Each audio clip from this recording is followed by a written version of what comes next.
going on? So today we have one last Fallout 3 review. Now, if you read the title, this is my last one, obviously. So it's gonna be a longer one since we're going over everything in the game, including DLC. So let's get straight into this. Grab your popcorn, grab everything you need, grab some water. You know what? I got this drink next to me. I'm gonna take a sip.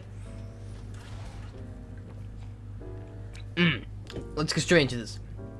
Part 1, the base game. Alright, so this first part is what you would get if you just got the game and nothing else. So, if you don't know, this Fallout takes place in DC and is in the capital wastelands. And fun fact, they have names for the destroyed places and they even make comments about it a lot. So, like, for example, in Fallout 3, the game we're talking about, they mentioned the Commonwealth a lot, which I just took notice to. And, just take a wild guess where Fallout 4 takes place. Ooh. Anyway, the first thing I want to talk about officially on this base game is the map in general, since you're going to be living here for the next several hours. So, this map is really confined to one space, which I'm not a fan of. I said this in my past review of this game, that all the main parts of the map are right where you start, basically, and, it's this tiny city, which is in the bottom right hand of the corner. It only takes up a small percentage of the map. I'm not a fan of it. Now, don't get me wrong when I say this. There's a lot of places to explore in this map, and when I got the Explorer perk, which if you don't know, just makes you see all the places you haven't explored yet. I really noticed how many places I didn't get to see, and it's a lot. It's a lot. Don't get me wrong. But otherwise, this map is pretty empty in my opinion. The main part of it is in a small confined space. Now, again, don't get me wrong. I'm not saying this is a bad map by any means. I'm just saying the execution of the map was bad. Otherwise, it's a cool map with a lot of landmarks that are cool to explore, and there's also the whole metro station on the ground you can explore. But yeah, out of all the FPS Fallout games, this would probably be my least favorite map out of them. So, yeah, I can't really say much about it. Anyway, the main part of this game that you probably came here for is the story, so we're going to get straight into this. The story of this game is the best from any Bethesda Fallout, so, I can't give it that much credit because it doesn't really count, since the Fallout 4 story was a meh. It wasn't really that great. Fallout 76 is just a punching bag and has absolutely nothing to do with anything. And New Vegas was made by Obsidian, and that game was phenomenal, so I'm not even going to put that in the same category as Fallout 3 because that's just disrespecting Fallout New Vegas. But anyway, the story of this game is pretty good and I enjoyed it. It has a lot of twists that aren't expected. Kind of reminds me of the beginning of Avengers Endgame, you could say, with how it all works. But without spoiling too much of the story, it's a good story. It holds up as probably the best story by Bethesda game. So I guess that equals out for them with the best story and the worst map. So we're even right now. Also, one of the things that I don't like about the main story is that it's really short to complete. So to put this into perspective, it took me 10 hours to complete the main quest, and that's including side quests and exploring, versus Fallout 4, which took me around 50 hours for the main quest with side quests and 87 with all quests and DLC done. I have nothing left to do. So, a pretty noticeable change. And, for New Vegas, it took me 35 hours to beat the game with no DLC. That's side quest and main quest.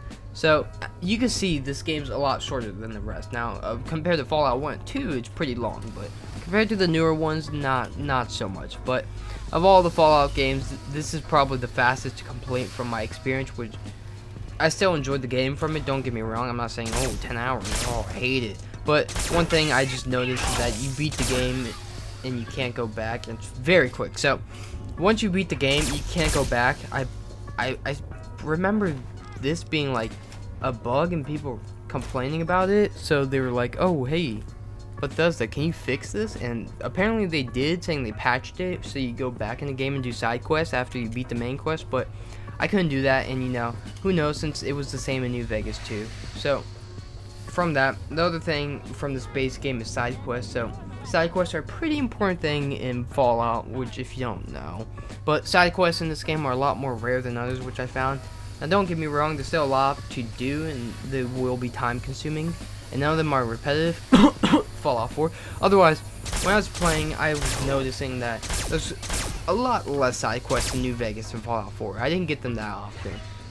But don't get me wrong, the side quests are good, so that's a redeeming factor to the short story, and they can give you a lot of good stuff. Like one of them just straight up gives you a fat man. Then there's the side quest that you give when you get into the game, like actually the game in the beginning. That just kind of sets you up. It's kind of like the tutorial, which is cool, but side quests in this game, they're nice. Just wish there's more and easier to find versus going out and finding them. Basically, if you want a side quest, find a named character. It's not hard to find a named character. They have a name. But anyway, that's going to be it for just the base game.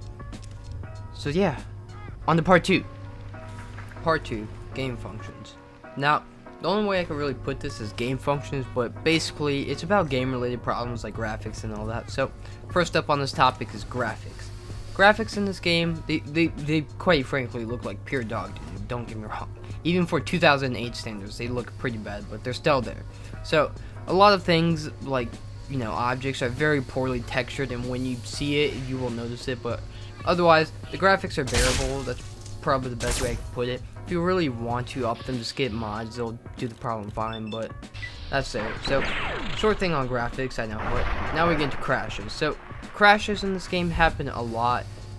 Kind of on Fallout 76 standards a lot, but I don't think it's as much as Fallout 76, but it's a lot. Now, crashes happen about every 30 minutes or so. So, you're going to want to save a lot in this game and in general, since, you know, autosaves aren't really that common, which I found out. So just save, just make a hot save and you'll be good. But otherwise, crashes happen a lot from overloading the game in combat or something, or in just big cities the game just snaps out of existence, or, you know, just from wandering in the game and it'll just crash and crash a lot, which is very annoying. So plan on getting this game, just go in full well knowing that the game is going to crash a lot. So yeah, it crashes. It mind-boggling.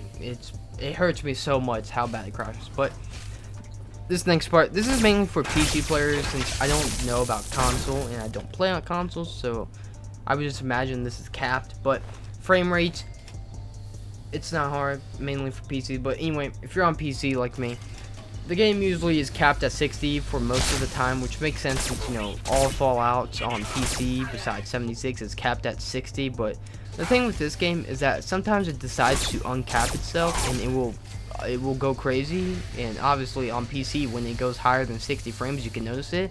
And it's kind of weird how it looks, because you see it and you're like, wait a minute, this isn't 60. Then you look at your FPS count and you're like, oh, I have like 90 frames with it. But anyway, the game will just randomly go up to the high 90s or even higher, then snap back into 60, which I don't understand.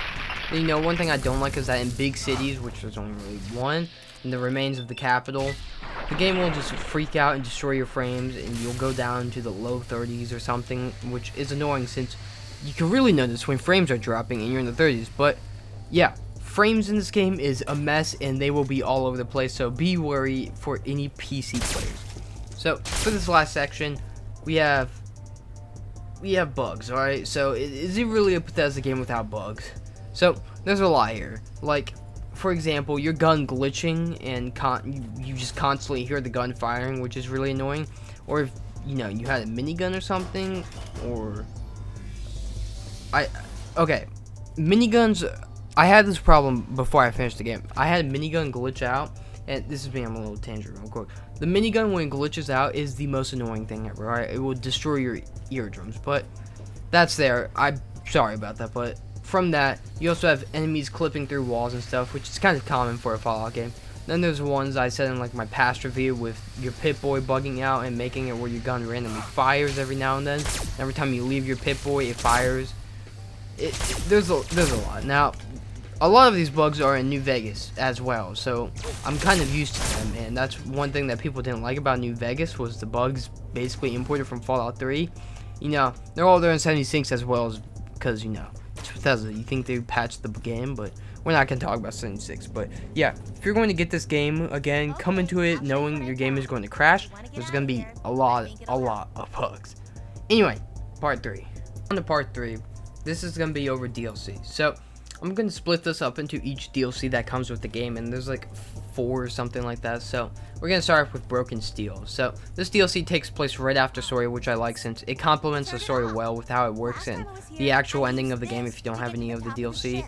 But I like how it works. Anyway, basically this DLC is an expansion of the main storyline that is fun to go through, and it has an alright story to it. It's nothing crazy, and, you know, the best part is that you get a stupidly broken gun from this DLC, which is always good. But the side quest is kind of like Fallout 4 Automatron, I think it's called, the DLC, where it just takes place on the base map. But this one is just a better story from that, and yeah, basically it's just an expansion of the story. But out of all the DLCs for Fallout 3, this one is probably my least favorite. It's still a good one, don't get me wrong. If you're getting the Game of the Year edition, you won't have to worry since you'll have all the DLC, but this one's probably my least favorite one. So, yeah, anyway, onto The Pit. This DLC is a fun one because it's an extremely short one, and it will take you around like 20 minutes, 40 minutes, 20 minutes is completely wrong, but this DLC is a fun one since it takes place in another map, which I like, and takes place in Pittsburgh, actually. If you don't know how to spell Pittsburgh, it's Pittsburgh, giving its name The Pit. So I don't know why that was cool, but it was. The map is super small though, and it's very easy to get lost in, which I found out. And story wise, it's basically the Hunger Games. Then you talk to someone and you make one of two options, and that's it. Then it's over. Anyway, the map on this DLC is alright. The lighting really complements the theme behind it, which I like. The lighting can really change everything. And just how the map is set up with the spot that's filled with enemies, feeling like a secluded spot that you shouldn't be in, that's creepy. It's just really nice out of it. Fallout 3 has really good DLC maps, which you'll see, and this DLC is probably my second least favorite, but it's a good one. All of these are good. Anyway, this next one is Point Lookout. So this DLC is basically Far Harbor in a nutshell, but technically it's the original since it came out before Far Harbor. But otherwise, can't really explain it besides the DLC being almost exactly like Far Harbor, just the different characters. And I like the story since it's a good story, and the locations on the maps are fun on the map. It's fun to explore and find stuff. So that's there. Now, one part that I really like is when you basically take an acid trip and trip mad balls. Yeah, I just said that. The experience is fun since it gives you a lot of bobbleheads that you can take. You also get to see past experiences from the game, which is cool, and they're also really fucking creepy. But it's really well done and sets the tone for the DLC, which they did good. They did. This was a really good DLC, probably better than Far Harbor. And you fight me on that if you don't agree with me. Anyway, this is Operation Anchorage, I think you say. Operation Anchorage was my favorite DLC out of all of them for multiple reasons. So, if you don't know, this DLC takes place in pre-war Alaska, which if you don't know Fallout lore, this was a very important part in the history for Fallout, which I really like since I'm really into the Fallout lore, and getting pre-war content is rare, and I just love it. I'm not going to go too much into the lore and all that. If you really want to see, I'll link Oxhorn video on it since he did an amazing job on it, and he does amazing jobs on everything. Otherwise, this DLC is by far my favorite. So one thing I really enjoy that happens in this is that this takes place on a Chinese occupied base, right? So not only do you get to fight the Chinese the whole time, which is part of the Fallout lore, now I'm just saying it, you get what I'm getting, but there's Chinese propaganda everywhere, which is a very small detail that I really enjoyed. Don't get me wrong, there's only like 3 different pieces, but it's nice seeing that they're taking detail into that, since they can't have any war propaganda you see in the Fallout universe because it hasn't happened yet. So you have all this Chinese propaganda, which I really like. I don't know why I liked it so much, but that was cool. Also in this DLC, characters are fun to get into and get to know. Now, this is probably the second longest DLC, which took me about 2 days to complete, that being like 4 hours in game, but I still enjoyed it. I'm still tight about getting only 9 out of the 10 Intel suitcases, which just play the DLC and you'll understand what I mean. But anyway, this DLC is the best one by far for any fan of the Fallout lore. Also, you get T-51B power armor, which is also a part of the lore from the DLC, and you get this in the actual game, and it's conditions 100, so pretty broken, yeah, pretty broken. Anyway, Mothership Zeta, what you want to call it. This DLC is the gameplay you've been seeing this whole video since, I don't have anything to do in the Capital Wasteland, and, I was recording this while playing that DLC, so that's what you get to see. Anyway, from this gameplay you've just seen the entire time, you probably got a grasp on the story and how it works, but otherwise, this is super cool DLC. It's really just out of the blue. I wasn't expecting it, but basically this DLC is just an escape from the ship, which again you'll see in the video, but the ship is huge and it has a lot of places to explore. Now don't get me wrong, the loot in this ship is pretty bad. The only good thing you get is an alien blaster that is pretty overpowered. I'm just gonna say a little overpowered, pretty overpowered. Otherwise, this DLC probably has the most memorable characters from all of them. Then another thing is that it's really confusing to get a grasp on the controls and whatnot, since you know it's an alien ship, so it kind of makes sense how you don't get it, but I like how you barely know what something does, and eventually I caught on to what these things do because there's pictures, and I have 2 brain cells obviously. But the other thing that I really like is that it shows you Earth from outer space, and I don't know if this was like part of it, but I like how they show the Earth. It's all like dirty green and all that. It doesn't look all nice and like healthy and all that. It looks run down since you know the place was nuked to high hell, but yeah, really like that. Don't know why, but I don't even know if they were going for that. I just think it looks cool. Anyway, it's all the DLC in this. Now on to part 4. Part 4, which is the concluding thoughts. Alright, so this is basically just overall opinions and rating of the game. So for the game in a whole, it's a good game. It's really fun to play, which gives it a lot of points to its name, and the map and story are great, and that gives it even more points. Now, when you thought it couldn't get better, you know, couldn't think it'd get any better. The DLC came in clutch and made it amazing. The DLC was awesome. Now, this is just what brings down the rating of this game for me is the stupid amount of bugs and crashes, which really just destroy the game for a lot of people. Like, it's annoying. I can't fathom how many times this game crashed. But for the PC, on how confusing it is to get everything to work. So, okay, for example, you need to download some Windows thing to actually get the game to run if you have a newer system. And if you have DLC like me, before you launch the game, the mini launcher that pops up, you have to go to the DLC point, then check all the DLC you want to play, which took me way longer than it should have to figure it out, but that just brought it down from being confusing, which I didn't like. So all in all, the rating I would give to this game is an 8.5 out of 10. Now, the game has the best story for all of the modern Fallouts, and has fun characters and a cool map, and the best DLC out of all the Bethesda games. You know, fight me on it again. But just what takes the score down, which I said before, is the crashes and bugs and the confusing launcher, I guess you could say. But yes, if you want this game, I would say get this 100% cop this and play through it. Now, if I was asked to rank this on my favorite Fallout chart, it would be a solid number 3, no pun intended. But would that be a pun? Fallout 3, number 3? Anyway, before you get your panties in a wad, yes, number 1 is obviously New Vegas, and number 2 is Fallout 4, purely from nostalgia and having a lot of fun on it with all the mods and all the in-game stuff. But if you asked me, like, on a way, like, story-wise, this would be number 2. Fallout New Vegas coming in number 1. But that's there. Then one last thing is that the radio, I didn't talk about this, but the radio in the game is pretty whack, I'm not gonna lie. 90% of the time, not even half, 9% of the time I wasn't even listening to the radio. This wasn't for me. If you ask me my favorite radios, it would go Fallout, you know, New Vegas, 76, and you know, that's a redeeming factor of 76. It has arguably one of the best radios, but Fallout 4 and Fallout 3, the radio was just not great, and I just listened to my own music. But anyways, that's been it for the video. Hope you enjoyed. Make sure you leave a like, comment, subscribe for more, and I will see you next time. Goodbye. Doesn't matter who won or who started it.